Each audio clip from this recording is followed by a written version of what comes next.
हमारे देश में न्याय व्यवस्था का जो सबसे बड़ा कानून है उसका नाम है इंडियन पीनल कोड, आईपीसी। अगर यहां कोई वकील मित्र बैठे होंगे तो बात उनको बहुत जल्दी समझ में आएगी। और एक दूसरा कानून है सिविल प्रोसीजर कोड, सीपीसी। और एक तीसरा कानून है क्रिमिनल प्रोसीजर कोड, अपराध दंड संहिता। तो IPC Indian penal code, CPC civil procedure code और सीआरपीसी माने क्रिमिनल प्रोसीजर कोड, ये तीन कानून हैं जो भारतीय न्याय व्यवस्था का आधार बनाए गए हैं या आधार माना जाता है। आपको मालूम है ये तीनों ही कानून अंग्रेजों के जमाने के बने हुए हैं। आईपीसी को बनाने का काम तो खुद मैकॉले ने किया था। आईपीसी की ड्राफ्टिंग मैकॉले की बनाई हुई है, इंडियन पीनल कोड, जिसको भारतीय दंड संहिता कहते हैं, जिसके आधार पर दंड की व्यवस्था होती है। मैकॉले ने अपने पिता को एक पत्र लिखा है। उस पत्र में वो कहता है कि मैंने भारत में ऐसे न्याय के कानून का आधार रख दिया है जिस पर भारतवासियों को कभी न्याय मिलेगा ही नहीं, जिसके आधार पर भारतवासी कभी न्याय पा ही नहीं सकते। हमेशा इनके ऊपर अन्याय होगा और ये अच्छा ही होगा, क्योंकि गुलाम जिनको बनाया जाता है उन पर अन्याय ही किया जाता है, उनको न्याय नहीं दिया जाता। फिर जब ढूंढना शुरू किया हम लोगों ने तो पता चला ये आईपीसी नाम का कानून जो भारत में मैकॉले ने 1860 में लाया, ये कानून अंग्रेजों ने आयरलैंड में सबसे पहले बनाया था और लगाया था। आयरलैंड को अंग्रेजों ने गुलाम बना के रखा हुआ है 1000 साल से। तो आयरलैंड को गुलाम बनाकर रखने के लिए उन्होंने एक कानून बनाया, आयरिश पीनल कोड। उसी कानून को भारत में कह दिया इंडियन पीनल कोड। आप जानते हैं आयरलैंड लिखते हैं तो ए से नहीं लिखा जाता, आई से लिखा जाता है, IRELAND, आयरलैंड। तो आयरलैंड का आई ले लिया और इंडिया का भी आई है, तो कानून वैसे का वैसे ही लगा दिया इस देश पर। जो आयरलैंड का पीनल कोड था, आयरिश पीनल कोड, वही इंडियन पीनल कोड है। और मैंने जब आयरलैंड के पीनल कोड को खरीद कर पढ़ा और इंडियन पीनल कोड को खरीद कर पढ़ा, दोनों को सामने रखा, तो मुझे इतना गुस्सा आता है कि कॉमा फुल स्टॉप भी बदला नहीं गया, वो भी वैसे का वैसा ही है। बस इतना ही किया मैकॉले ने कि आयरिश पीनल कोड में जहां जहां आयरलैंड है, जहां जहां आयरिश है, वहां उसने इंडिया कर दिया और इंडियन कर दिया। बाकी सब धाराएं वैसी हैं और सारे अनुच्छेद वैसे के वैसे ही हैं। तो आयरलैंड को गुलाम बना के रखना है, इसलिए आयरिश पीनल कोड बनाया। तो भारत को गुलाम बनाकर रखना है तो इंडियन पीनल कोड बना दिया। अब जिस कानून को गुलाम बनाने के लिए तैयार किया गया हो, उस कानून के आधार पर आजादी के बाद न्याय कैसे मिलेगा, जरा बताइए। अन्याय ही होने वाला है। सबसे बड़ा अन्याय क्या होता है कि आईपीसी के आधार पर जब कोई मुकदमा दर्ज होता है इस देश में, तो सबसे पहले तो मुकदमा दर्ज होने में महीनों महीनों लगते हैं। एफआईआर करनी पड़ती है, उसके बाद पुलिस को साबित करना पड़ता है, सबूत जुटाने पड़ते हैं, अदालत में जाना पड़ता है। इस पूरी प्रक्रिया में ही देर लगती है, क्योंकि तरीका अंग्रेजों का यही है। फिर वो मुकदमा दाखिल हो जाए तो फिर सुनवाई शुरू होती है। सुनवाई के लिए सबूत इकट्ठे किए जाते हैं। उन सबूतों के लिए अंग्रेजों के जमाने का एक कानून है, इंडियन एविडेंस एक्ट, और वो सबूत जल्दी इकट्ठे हो नहीं पाते हैं। धीरे धीरे समय बढ़ता जाता है और एक मुकदमे को 4 साल, 5 साल, 10 साल, 15 साल, 20 साल, 25 साल, 30 साल, 35 साल समय निकल जाता है। मुकदमा दाखिल करने वाला मर जाता है, फिर उसके लड़के लड़कियां उस मुकदमे को लड़ते हैं, वो जवान होकर बूढ़े हो जाते हैं, तब भी मुकदमा चलता ही रहता है, चलता ही रहता है, चलता ही रहता है। उसमें कभी अंतिम फैसला नहीं आ पाता। हमारे देश का दुर्भाग्य है कि आजादी के पिछले 63 वर्षों में हमारी अदालतों में लगभग 3.5 करोड़ मुकदमे हैं जो दर्ज किए गए हैं अलग अलग प्रार्थियों के द्वारा, लेकिन उनमें कोई फैसला नहीं आ पा रहा है। 3.5 करोड़ मुकदमे लंबित पड़े हुए हैं, पेंडिंग है। हमारे देश की न्याय व्यवस्था के अधिकारियों से जब पूछा जाता है कि इन 3.5 करोड़ मुकदमों का फैसला कभी आएगा, तो वो मजाक करते हुए कहते हैं कि 300-400 साल में फैसला आ जाएगा। तो हम उनसे पूछते हैं वो कैसे, तो वो कहते हैं कि जिस गति से कानून व्यवस्था और न्याय व्यवस्था चल रही है, इस गति से तो इन सभी मुकदमों का फैसला आने में 300-400 साल तो लग ही जाएंगे। तो ना वादी जिंदा रहेगा ना प्रतिवादी जिंदा रहेगा। न्याय व्यवस्था को इससे कुछ लेना देना नहीं है कि वादी जिंदा है प्रतिवादी जिंदा है, उनको तो लेना देना है अंग्रेजों के बनाए गए कानून के आधार पर फैसला देने से। अब मैं एक बड़ी गहरी बात आपके बीच में उठाना चाहता हूं और सारे राष्ट्र के लोगों का ध्यान इस तरफ आकर्षित करना चाहता हूं कि कोई न्यायाधीश अंग्रेजों के बनाए गए कानून के आधार पर अगर फैसला दे रहा है तो वो न्याय कैसे कर सकता है, ये पूछिए, अपने दिल से पूछिए, उस न्यायाधीश से पूछिए।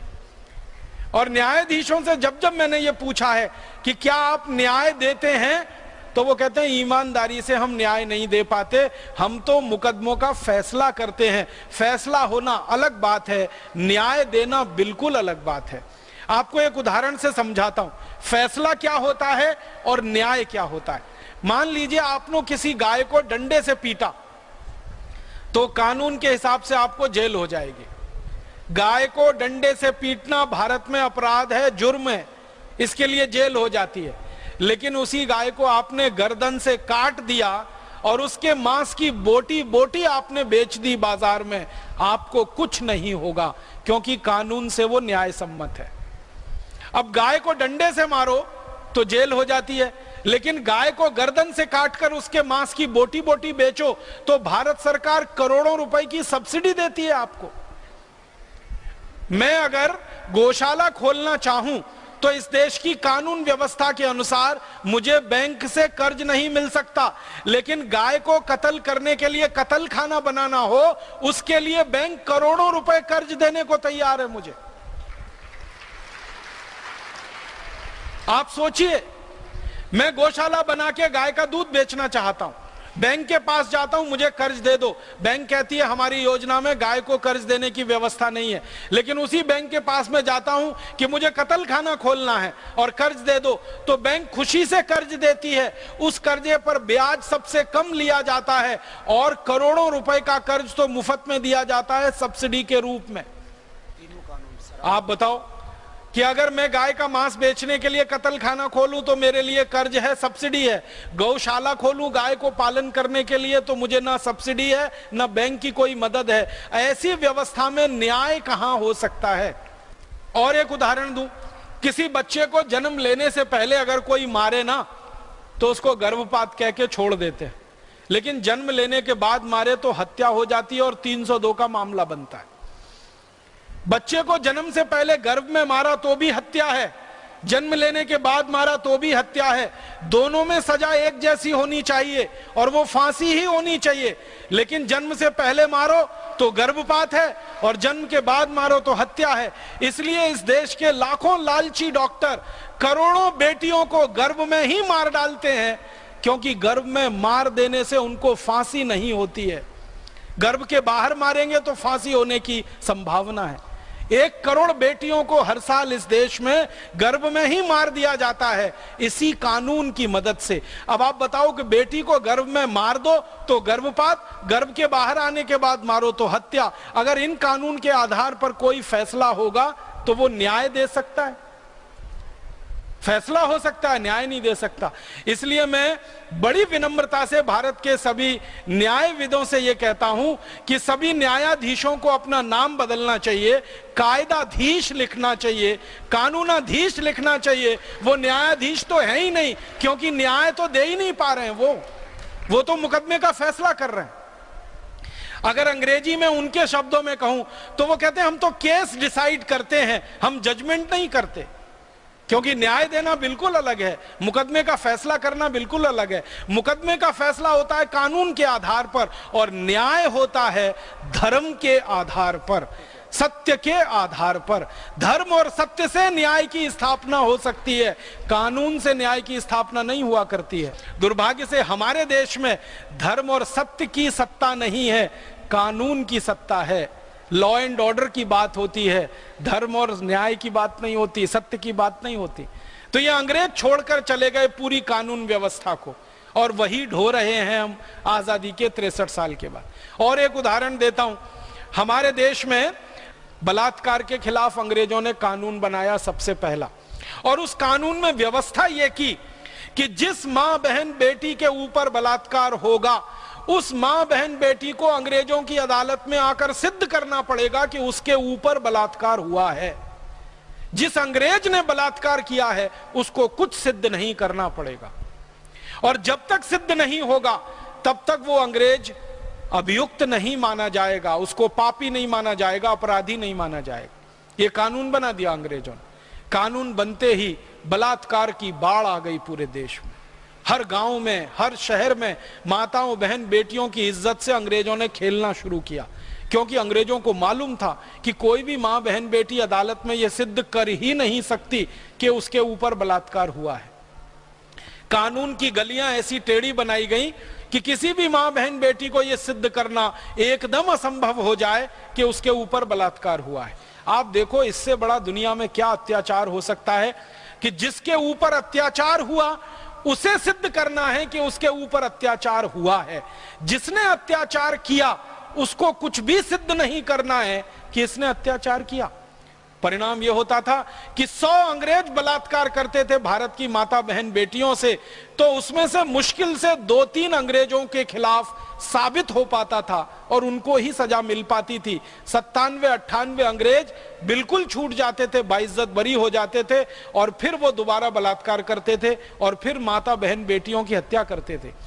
हमारे पास दस्तावेज हैं कई अंग्रेज अधिकारियों के, जिन्होंने अपनी पर्सनल डायरी में यह लिखा है। एक अंग्रेज अधिकारी था, उसका नाम था कर्नल नील। उसकी डायरी है, उसकी डायरी के कुछ पन्ने हैं फोटोकॉपी के रूप में। उसमें वो लिख रहा है कि जहां जहां मेरी नियुक्ति हुई भारत में, उसकी नियुक्ति कई जगह पर हुई थी। वाराणसी में वो रहा, इलाहाबाद में वो रहा, बरेली में वो रहा, दिल्ली में वो रहा, बदायूं में रहा, कई जगह उसकी नियुक्ति हुई। तो कर्नल नील अपनी डायरी में लिख रहा है कि जहां जहां मेरी नियुक्ति हुई, कोई दिन ऐसा बाकी नहीं गया जब मैंने किसी भारतीय मां बहन बेटी का शील हरण नहीं किया। ये नील की डायरी के अपने लिखे हुए शब्द हैं। आप सोचिए कितने हैवानियत वाले थे ये सब अंग्रेज, और ये सब किया उन्होंने कानून की मदद से किया। बलात्कार का कानून ऐसा बना दिया कोई भी मां बहन बेटी सिद्ध ही ना कर सके और किसी भी अंग्रेज को उसमें सजा ना मिल सके। अब मुझे बहुत बड़ा दुख है, अफसोस है कि ये कानून आजादी मिलने के 15 अगस्त 1947 को जला डालना चाहिए था, ये खत्म कर देना चाहिए था, लेकिन यही कानून आजादी के 63 साल के बाद भी चल रहा है। और आज भी इस देश में माताओं बहन बेटियों से बलात्कार हो रहे हैं, और माताओं बहन बेटियों को अदालत में सिद्ध करना पड़ रहा है कि उनके खिलाफ अत्याचार हो रहा है। अत्याचार करने वाले को कुछ सिद्ध नहीं करना पड़ता अदालत में, ऐसी कार्यवाही होती है। आप जानते हैं, किसी भी मां बहन बेटी को खुलेआम सरेआम जवाब ऐसे सवाल पूछें कि उसके साथ बलात्कार हुआ या नहीं हुआ, वो अगर सभ्य है, थोड़ी भी सुसंस्कृत है, जवाब नहीं दे सकती है, उत्तर नहीं दे सकती है, और उसके मौन का फायदा उठाकर ये कानून हमारे देश की करोड़ों मां बहन बेटियों से खिलवाड़ करता है। बहुत दुख है ये कहते हुए कि बलात्कार के 100 अपराध इस देश में जब पुलिस के यहां रजिस्टर्ड होते हैं तो मात्र 5 अपराध में सजा होती है। 95 अपराधों में अपराधी छूट कर बाइज्जत बरी हो जाते हैं, क्योंकि कानून अंग्रेजों के जमाने का बनाया हुआ है। अब बलात्कार के कानून हो, चोरी डकैती के कानून हो, हिंसा के कानून हो, पुलिस के कानून हो, प्रशासन के कानून हो, टैक्स के कानून हो, शिक्षा व्यवस्था के कानून हो, या हमारे देश में ये जंगलों की सुरक्षा के कानून हो, सबके सब अंग्रेजों के बनाए हुए, सबके सब उनके चलाए हुए, तो आप कैसे उम्मीद कर सकते हैं कि भारत के लोगों को इन कानूनों से न्याय मिल जाएगा?